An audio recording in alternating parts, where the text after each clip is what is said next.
So years ago, there was a man named Frank who went to a party, and he was introduced to a woman named Maud.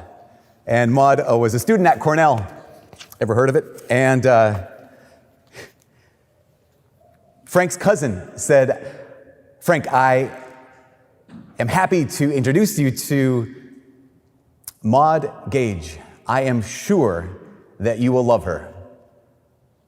And Frank took one look at her and he said, "Well, Miss Gage, consider yourself loved." And she looked back at him and said, "Frank, that sounds like a promise. I'm going to be sure and hold you to it." And Frank, in fact, that's what he did. He did everything he could his entire life to love his wife, this woman who became his wife, Maud. They moved from the East Coast after they got married. They moved to Aberdeen, South Dakota for whatever reason.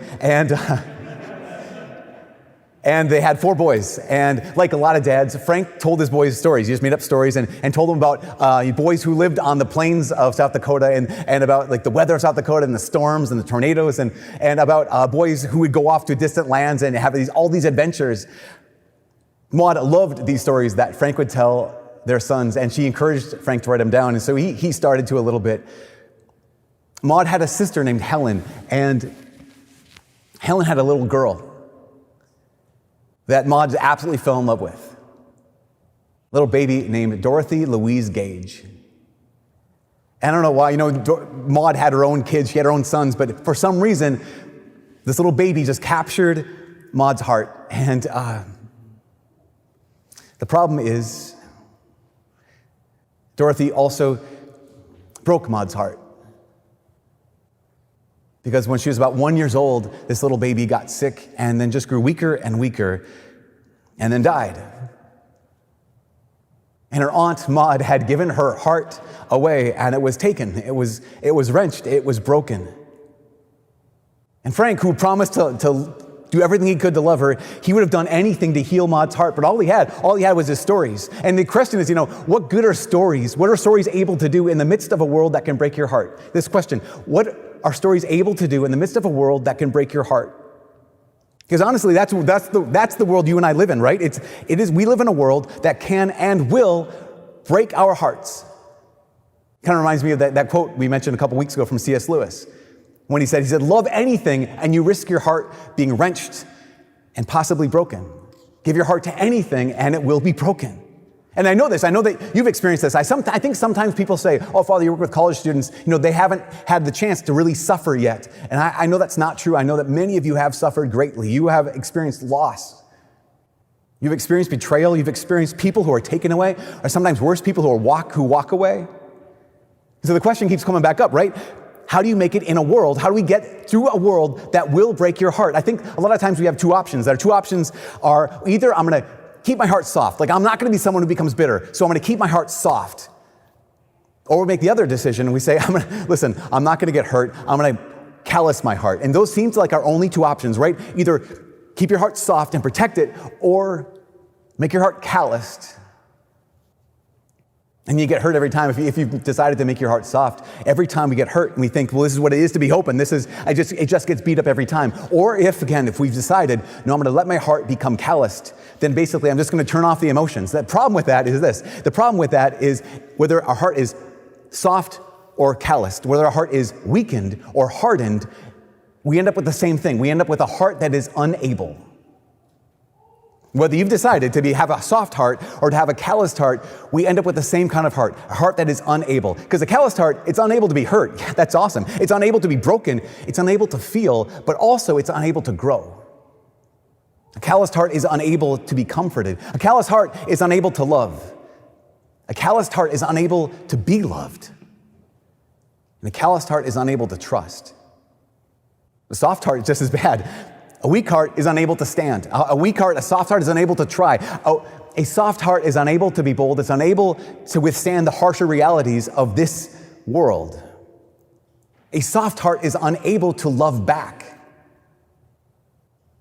And a soft heart doesn't know how to trust well. We started the series at the beginning of Lent, and this is the last part of this whole series called To the Heart. And we talked about how if we're going to make a Lent that really makes a difference in our lives, not just for the next 40 days, but for our entire lives, we have to do more than just fast a little bit more or pray a little bit more or give a little bit more. We want to have hearts that are changed. We want to have hearts that trust God in a way that we've never trusted God before. And what that means is we have to let him get to our hearts. But the problem is, if my heart is too soft, I have to protect it. If my heart is calloused, he doesn't get to touch it.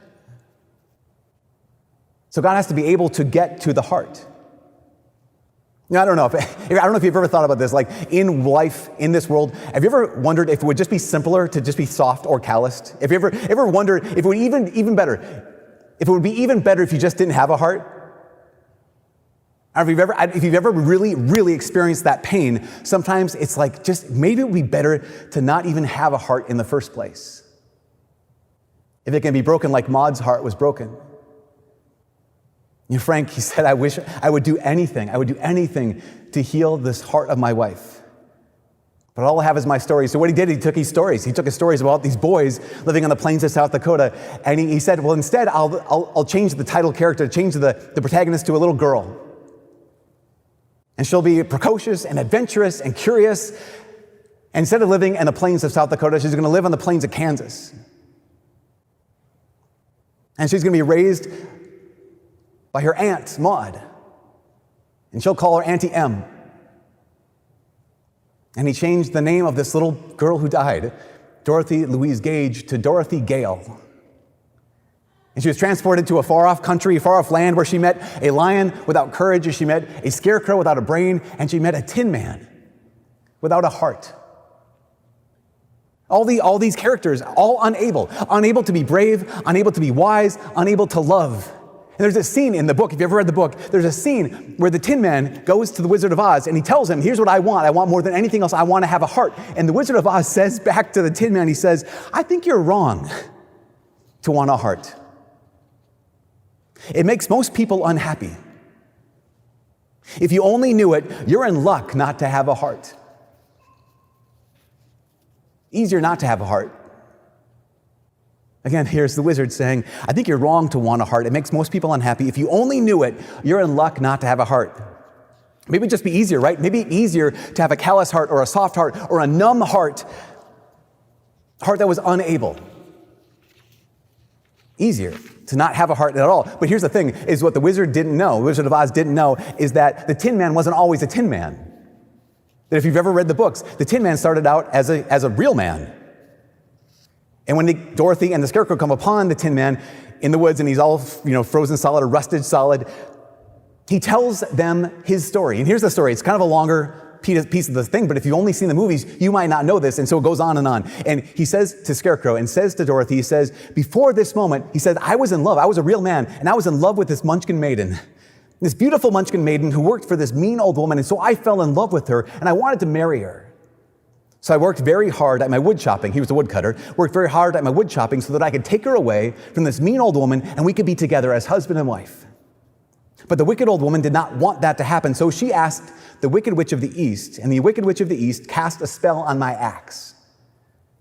He said, I was chopping away at my best one day, for I was anxious to get the new house and my wife as soon as possible, and the axe slipped all at once, and it cut off my left leg. This at first seemed a great misfortune. For I knew a one-legged man could not do very well as a wood chopper. So I went to a tinner and had to make me a new leg out of tin. And the leg worked very well once I was used to it, but my action angered the Wicked Witch of the East, for she had promised the old woman that I should not marry the pretty Munchkin girl. When I began chopping away, the axe slipped again and cut off my right leg. And again, I went to the tinner, and again he made me a leg out of tin. After this, the enchanted axe cut off my arms, one after the other. But nothing daunted, I had them replaced with tin ones. The Wicked Witch then made my axe slip and cut off my head. And at first I thought that was the end of me. But the tinner happened to come along and make me a new head out of tin. And I thought that I had beaten the Wicked Witch then. And I worked harder than ever. But little did I know how very cruel my enemy could be. She thought of a new way to kill my love for the Munchkin lady, and she made my axe slip again so that it cut right through my body, splitting me into two halves. And once more the tinner came to my help and made me a body out of tin, fastening my tin arms and legs and head to it by means of joints so that I could move around as well as ever. But alas, now I had no heart. So then I lost all my love for the Munchkin girl. and I no longer cared whether I married her or not. I suppose she's living with the old woman, still waiting for me to come to her. He then goes on to talk about how he got caught in the rain, and what he did before that, he just kept chopping down trees, kept doing work, forgetting about his love for this woman that he loved, and he gets rusted, right? And he's standing there in the woods, and he says, I stood there for a whole year. And during that whole year, I had time to think, frozen in the woods, and of all the things that I lost, nothing hurt as bad as the loss of my heart. And that's why I'm going to Oz. I will ask him, he will give me a new heart. And I will come back and take away the Munchkin lady, and I will marry her. So here's Oz who says, you don't know what you're asking for. It's better not to have a heart. And here's the Tin Man who says, you don't know what you're talking about. Because I know what it's like to live with a heart and to live without a heart. I know what it is to live with a heart that can be broken. I know what it is to live as someone who just goes through this life numb, soft or calloused. And I want a new heart. A heart that's no longer unable. And it's basically what he's saying is, here's my Christian slant on this. He's saying basically, I want a heart like Jesus. Because I don't know what you picture when you picture a heart like Jesus, but sometimes we picture a heart that's really soft and so impossibly soft that it can't do anything. Or we picture a heart of God that can't even be touched. It's a heart that can't be moved. It's a heart that's indifferent to everyone. And yet, what's the picture of Jesus' heart that we get in the scriptures? It's not indifferent, and it's not weak. In the second reading today, it's Hebrews chapter 5. What does it say? It says, in the days when Christ was in the flesh, he offered prayers and supplications with loud cries and tears. And we've seen this. We think of this every time we hear the story of the Passion. Jesus in the Garden of Gethsemane. He's not just sitting there saying, well, the next is the cross. He's on his face in front of the Father saying, Father, let this cup pass from me. And he's sweating blood. He is not indifferent. He's not calloused. And he's not weak. In fact, even the gospel today, in John chapter 12, what does Jesus say? He says, Father, I am troubled now. And not just like, I'm slightly bothered. I am troubled means I am deeply, deeply grieved. He is not indifferent. He's not apathetic, and he's not unable. He's not callous, and he's not soft. In fact, what does he go on to say? He says, what shall I say? Save me from this hour? This is the hour that I came. So he is something more. Jesus is something more. He's strong, but not calloused. He's vulnerable. This is the key. Jesus is vulnerable, and a heart that is vulnerable is a heart that is able. A heart that's callous is unable. A heart that's soft is unable. A heart that's numb is unable. But a heart that's vulnerable is a heart that's able. It's able to be hurt, but it's also able to be mended. It's able to be broken, but it's also able to be loved. A heart that is vulnerable is a heart that's able to be abandoned, and it's able to be found. His heart was able to be troubled, but is also able to glorify God. A heart that is vulnerable is a heart that is able. You say, well, okay, what does that mean? What's that look like? If you were to have a heart that's vulnerable, what's that look like? It means that it's not so safe that it's not so soft that it has to be protected, and it's not so tough that it can't be touched. A heart that's vulnerable is a heart that can be touched by this world. A heart that's vulnerable is a heart that can actually be touched and affected by others, and above everything else, a heart that's vulnerable is a heart that is able to be touched by God himself. Again, it's not so soft that it has to be protected, and it's not so tough that it can't be touched. God has to, if this is going to be the case, God has to be able to get to the heart. And that can only happen if we trust. That we have to actually trust enough to be vulnerable. And what that means is that there will be pain. That means that there will be loss. That means that there will be betrayal. It means that you will risk. It means that there's no guarantees. If you're vulnerable, you will be able, but you will be able to be hurt. If you're vulnerable, you will be able, but you'll also be able to be hurt. I know a lot of you know a woman named Brene Brown. Brene Brown is a researcher. She's a speaker. She's an author. She does research on the areas of shame and vulnerability. And she researched people across the country who were the most vulnerable. People who weren't soft, people who weren't callous, people who weren't numb, those who were incredibly vulnerable. And she found they all had two things in common. The first thing that truly vulnerable people had was they had a strong sense of love and belonging. Basically, they trusted in their own worthiness. They trusted that someone knew them and someone actually loved them. That's the first thing.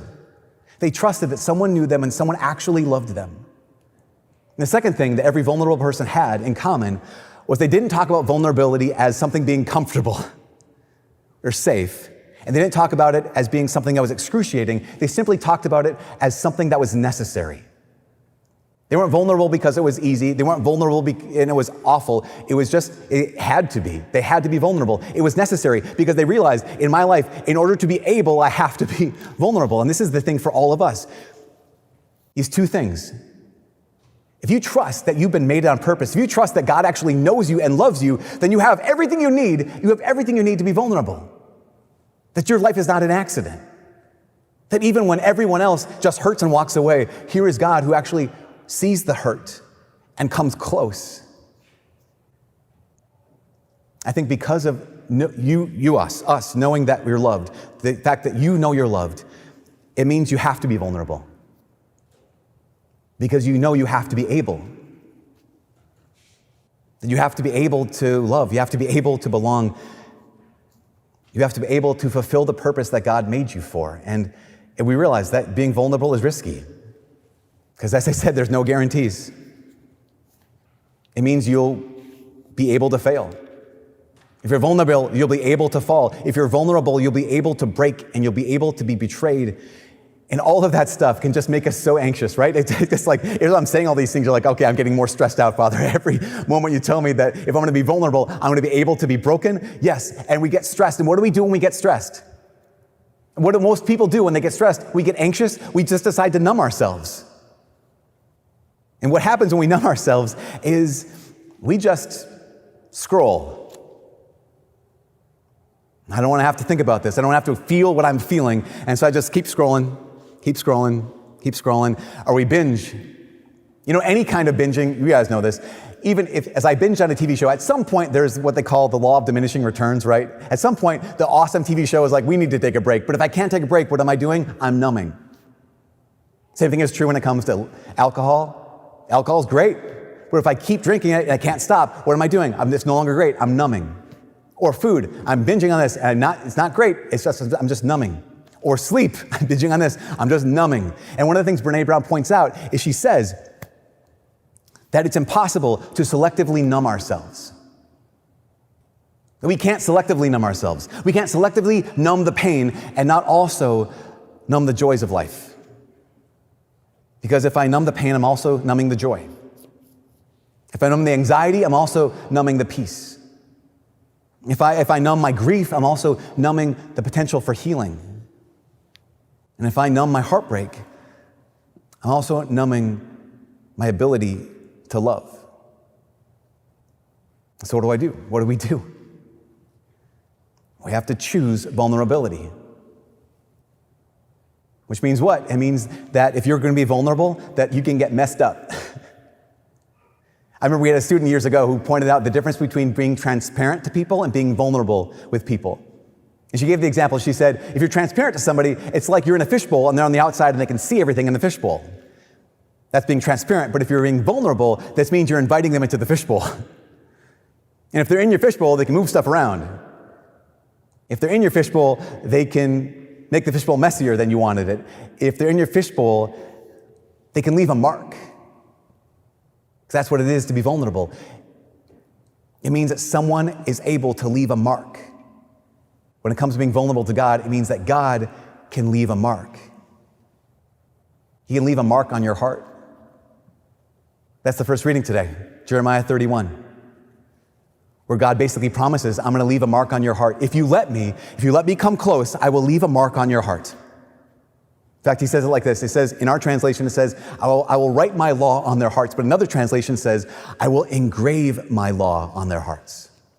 Not just covering the surface, but digging in and leaving a mark. Question. Do we trust God enough to let him get that close to the heart? Do we trust God enough to let him get that close to our heart? Because that's what this whole Lent has been about. This Lent has not been about, again, as I said, praying a little bit more or giving a little bit more or fasting a little bit more. This whole Lent has been about this invitation. Do I trust God enough to let him get to the heart? Do I trust God enough to let him carve his name on my heart, just like your name is carved on the palm of his hands?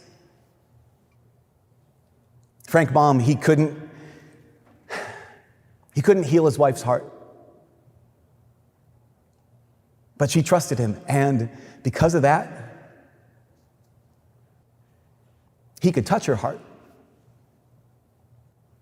At one point, the Scarecrow and the Tin Man are having an argument about what's better, brains or a heart. And after the Tin Man tells this whole story about how he wants a heart so badly, the Scarecrow says, well, all the same, like, nice story, buddy, just all the same, I shall ask for brains instead of a heart, for a fool would not know what to do with a heart if he had one. Which is pretty smart. Yet the Tin Man said, I shall take the heart, for brains do not make one happy. And happiness is the best thing in the world. This Lent, we're not just called to do a little bit more. We're not even called to do a lot more. We're simply invited to let the Lord touch that thing that's inside your chest.